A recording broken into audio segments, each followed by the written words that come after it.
Buenos días, ¿cómo están? Es un gusto estar con ustedes en Realidades Cambiadas. Hoy es un día especial porque yo sé que mucha gente nos está mirando, recibimos sus reportes, que les gusta el programa, que lo ven, hasta los niños nos ven. Les mandamos un beso grande a Bauti, a Joaquín, que nos ven siempre, y a nuestros vecinos que nos miran, a la gente que nos ha mandado sus felicitaciones, nos ven en otros países, así que también un saludo grande. Y hoy tenemos un tema importantísimo, muy, muy importante, que es nuestra imagen, cómo nos vemos nosotros y cómo nos ve Dios. Pastor, buen día, bienvenido. Bien, qué bueno es volver a tener la oportunidad de estar con ustedes y fundamentalmente en este tema. Hoy es un tema que es preciosísimo, pastora, que he descubierto que a través de los pasajes de la Biblia siempre Dios tuvo que tratar con la imagen del hombre. Digamos con la autoimagen, vamos a llamarla de esa forma. Y cada uno lucha con su imagen. Exacto, ¿no? Con la imagen que tenemos de nosotros mismos. Y a veces una imagen distorsionada, muchas veces una imagen distorsionada, aunque Dios dice que nos hizo a su imagen y semejanza. Eso fue hasta antes de la caída del hombre. Luego que el hombre cayó en pecado, en la Biblia duró pocos capítulos, 3 capítulos. No sé cuánto tiempo pasó para que eso sucediera, pero según la Biblia, en lo que está escrito, a los pocos capítulos ya el hombre perdió la imagen, aquella que nos asemeja a Dios, y se distorsionó eso.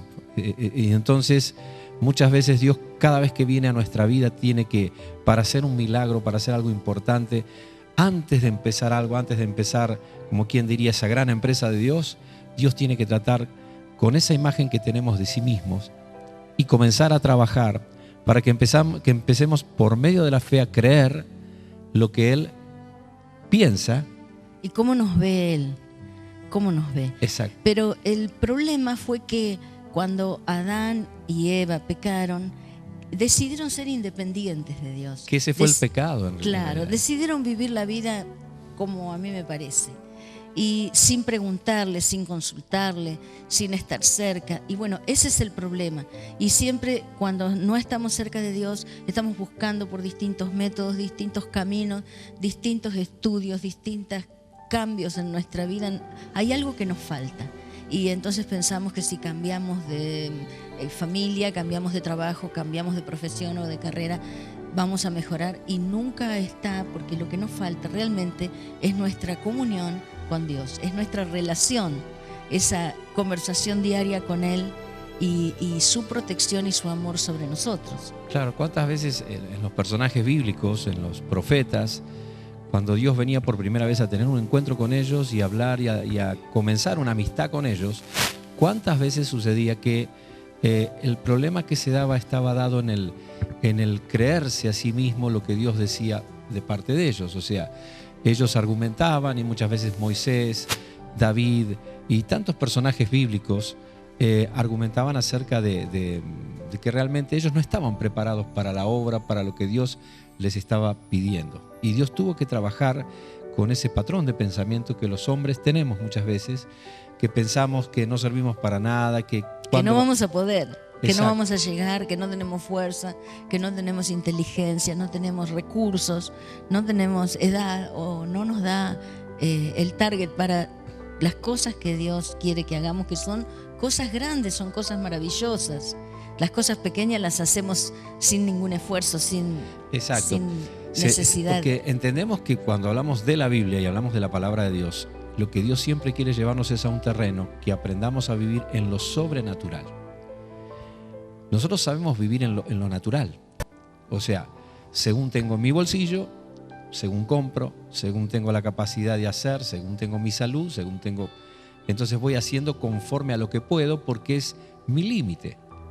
Pero cada vez que Dios quiso hacer algo con una nación, a través de los hombres, por supuesto, comenzó a trabajar para que aprendieran a vivir en un ámbito que no es natural, que no depende de lo que pueda pasar ni de la suerte, sino que Dios les asegura que ellos van a poder lograrlo por una razón. Siempre hay un elemento en la Biblia que le habla al hombre que el hombre va a hacer grandes cosas. ¿Cuándo?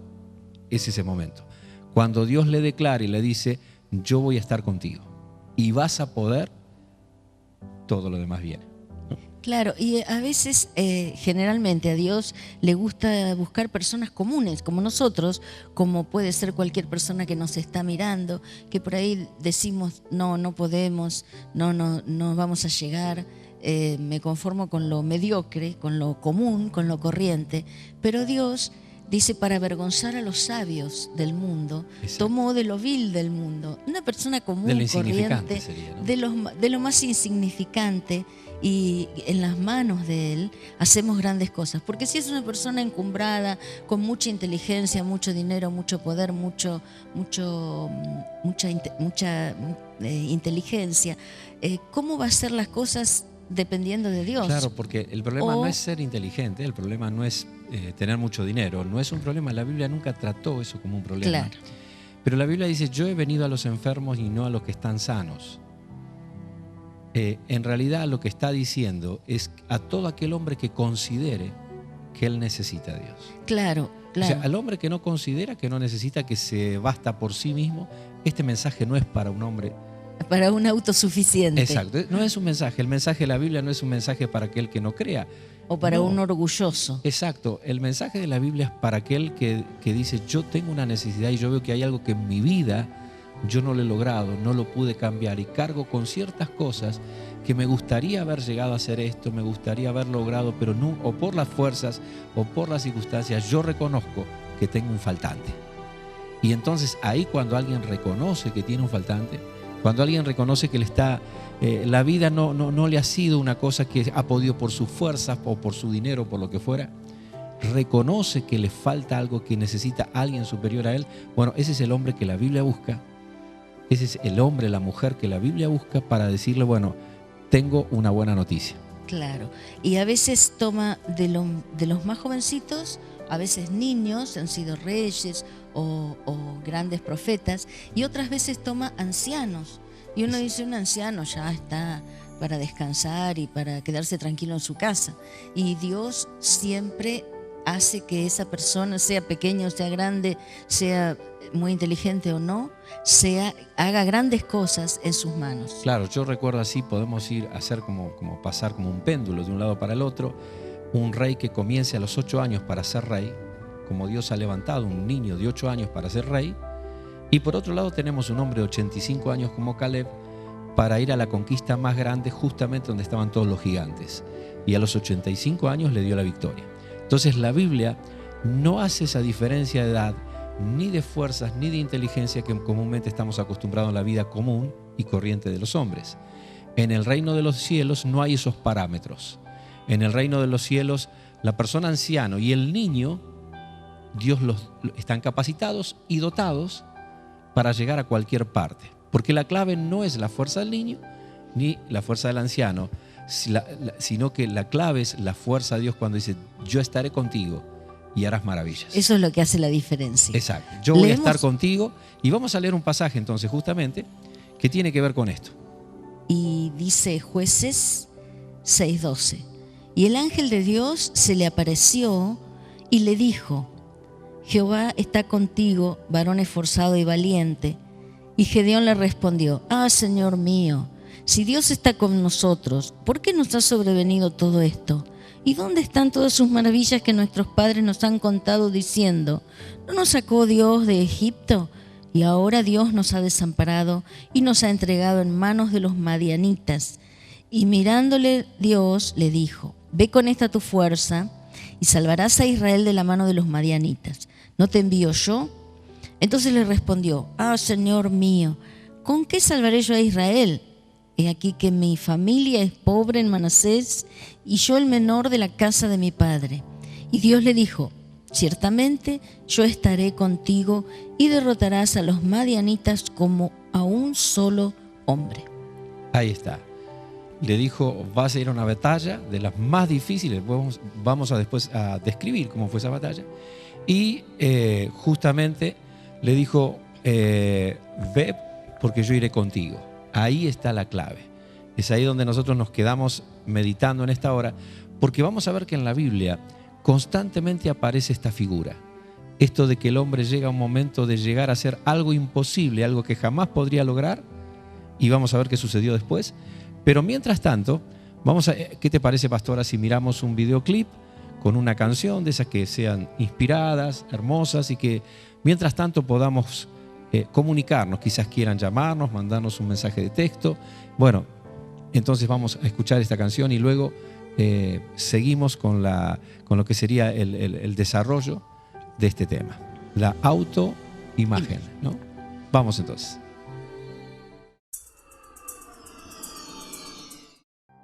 Estamos viendo la autoimagen. ¿Qué es esto de la autoimagen? Es lo que nosotros creemos de nosotros mismos, que no siempre es lo que la gente percibe, porque yo puedo creer que soy muy buena o muy linda y en realidad mi imagen es lo que ven los demás de mí. Por eso es tan importante que seamos sinceros cuando preguntamos o cuando escuchamos lo que las personas opinan de nosotros. A veces nos pasamos la vida pensando que no servimos para nada, o que no somos lindos, o que no somos inteligentes, y después cuando uno es grande se da cuenta que todos los jovencitos son hermosos y que en realidad tan feo no éramos. Y también influye mucho cómo nos educaron nuestros padres. Si el padre le dice al chico, vos no servís para nada, nunca vas a llegar a nada, o vos sos un inútil, o sos malo, o sos feo, el chico crece con esa idea, porque con esa autoimagen, ¿no? Esa autoimagen. Una imagen que se va armando cada uno según las circunstancias. Claro, ¿no? El padre no le va a mentir, entonces el chico cree todo eso. Y después hay otra forma también, pastora, cuando uno vive en el otro extremo, dependiendo de lo que la gente dice, ¿no? También. Se forma una imagen de acuerdo a lo que la gente dice. Y entonces está buscando siempre, tiene una necesidad de que lo apoyen en todo y necesita llamar la atención a esa persona, buscar la manera, porque necesita para vivir que los demás le digan, lo acepten, exacto, lo amen. Entonces, de esa manera es una imagen que está distorsionada también, porque de pronto tiene la persona condiciones propias, pero necesita que los demás vean y no lo ve la misma persona, esa condición. Claro, y también cuando no tenemos una buena imagen de nosotros mismos, no podemos desarrollar todo el potencial que tenemos, porque vivimos pendiente de esa imagen, distorsionada o no, y a veces, sobredimensionada, claro, o menoscabada. Exacto. Pero, y eso influye también en lo que hacemos. Tal cual. Porque eso influye en lo que si nosotros creemos que no vamos a poder. Y que no vamos a llegar a nada. Claro, entonces eso influye en todo lo que emprendemos, en todo lo que hacemos. Y entonces de pronto un día un profesor le dice, no, al alumno no estuviste bien, y dice, no estudio más. Pero al rato viene alguien y le dice, no, vos tenés mucha capacidad, así, entonces vuelven y uno puede llegar a vivir condicionado o esclavo del qué dirán, o esclavo de lo que piensan, claro, los demás. Claro. Y tiene como sentido de aprobación la aprobación de los demás. Lo más importante es que cuando uno aprende y llega a la Biblia, lo más importante no es lo que los hombres piensen, sino lo que Dios piensa. Claro, Dios nos mira de una manera tan diferente a lo que podemos ver nosotros. Él es el amor perfecto, la aceptación incondicional. Entonces, cuando Dios vio a Gedeón, le dijo que era muy buen guerrero, que era muy valiente. Claro, sería bueno, pastora, que tomaras la palabra, porque fíjate los argumentos que presenta Gedeón para defenderse de Dios, porque Dios le está diciendo, voy a darte algo, vamos a empezar algo que jamás te vas a imaginar. Claro, y le dijo, vos sos muy valioso, claro, para mí, le dijo Dios. Y Gedeón vio que estaba teniendo miedo de los enemigos, que bueno, eran para temer, digamos. Claro, pero argumentó su vida. Por eso vamos a volver a leer esa parte. Dijo que su familia era la más pequeña en la ciudad, que él era el más chico de su familia, el más insignificante, y encima su familia era la más pobre. Claro. Así que tenía todas las de perder. Si enumeramos, ¿no? Es interesante, porque dijo, primero que, como habías dicho, que su familia era la más pobre. La familia, o sea, un problema, digamos, financiero, social, como quieras decir. Que él era el más chico. Que era el más chico, o sea, delante de sus hermanos, más en aquellos tiempos, el primogénito, el mayor, era el que heredaba la mayor cantidad de la herencia. Así que estaba en circunstancias digamos, de incapacidad delante de sus hermanos. Inferioridad, claro. Esa era la imagen que él tenía. Claro. Ahora Dios no lo veía con esos ojos. Yo le hubiera dicho otra cosa, ¿no? Si lo miraba, le hubiera dicho, bueno, dejá de esconder el trigo de los enemigos, no seas cobarde o cualquier cosa así. Lo que humanamente diríamos, pero Dios le dijo que él era muy esforzado y valiente. Ahora, ¿en qué se lo basó? Contrario de lo que se veía. Claro, ¿en qué se basó? Qué interesante es lo que Dios determinó en este muchacho que parecía que nadie lo veía, que hacía algo tan insignificante, y Dios decirle a él lo que Dios pensaba de él. Claro. Y ahí en esa batalla, en esa lucha, cuando Dios le dijo, te voy a entregar la nación, voy a darte al enemigo como un solo hombre, yo te voy a entregar esa nación del ejército enemigo, él tuvo ese problema porque si él no llegaba a ver las cosas como Dios juzgaba y como Dios las veía, hubieran perdido esa batalla y quizás el enemigo hubiera... Hacía 7 años que estaban padeciendo eso. Que estaban sojuzgados, que les rompían todo, les destruían todo, les robaban todo. Pero yo creo que Gedeón por lo menos estaba haciendo algo, porque los otros estaban escondidos. Todo el resto de las familias y del pueblo estaban escondidos. El único que se animó a esconder y que estaba preocupado para que el pueblo, su familia y toda la nación no pase hambre era Gedeón. Y estaba tratando de salvar algo de lo que había quedado de cuando habían pasado los madianitas y robado y pisado. A mí me llama la atención, pastora, 7 años. Pudo haber sido más. 7 años. De tortura. De tortura, de acostumbrarse, y pasó la oportunidad un día. Quizás hoy sea el día de alguien. Claro. Quizás sea hoy el día de alguien. Y que podemos hacer algo. Que hace 7 años, hace 10 años, hace 15 años que está pasando, y esta palabra puede hacer que abra y que trate con tu persona directamente, porque es Dios mismo tratando. Nosotros no podemos saberlo del otro lado, pero quizás alguien se haya preguntado en esta mañana y diga, yo hace mucho tiempo que me estoy escondiendo de todo, de la vida, de la gente que me rodea, ya no quiero estar con nadie, ya no. Y hoy sea la misma realidad que vivió este profeta, este hombre de Dios, que iba a enfrentar una batalla donde Dios le dijo, en el peor de tus momentos, en el día más difícil, yo te llamo varón esforzado y valiente, yo te voy a hacer ganar la batalla más grande de tu vida.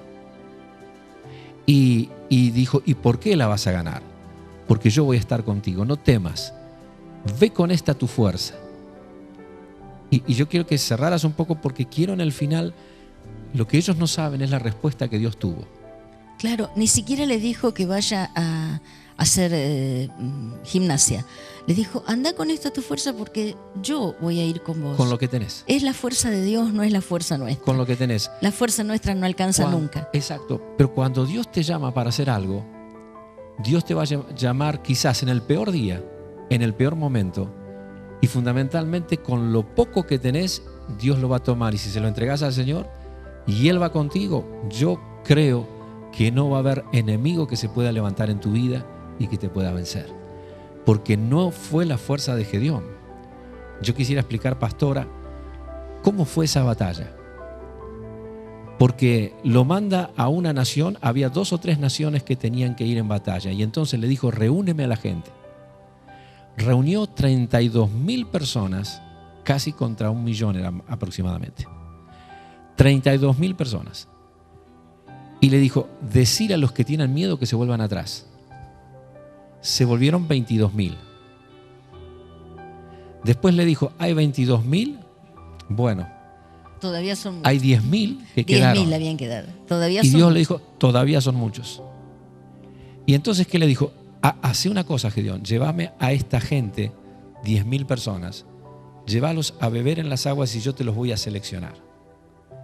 Y entonces decirle que pueden tomar agua de 2 formas. Llévalos al arroyo, que tomen agua y que tienen 2 formas para elegir. Los que se tiren directamente y se llevan la mano y tomen el agua del río directamente del arroyo, o si no, aquellos que quieran arrodillarse y tomar el agua. Entonces fueron, y dice que cuando él los vio le dijo, esto sí, esto no. ¿Cuáles son los que sí te vas a quedar?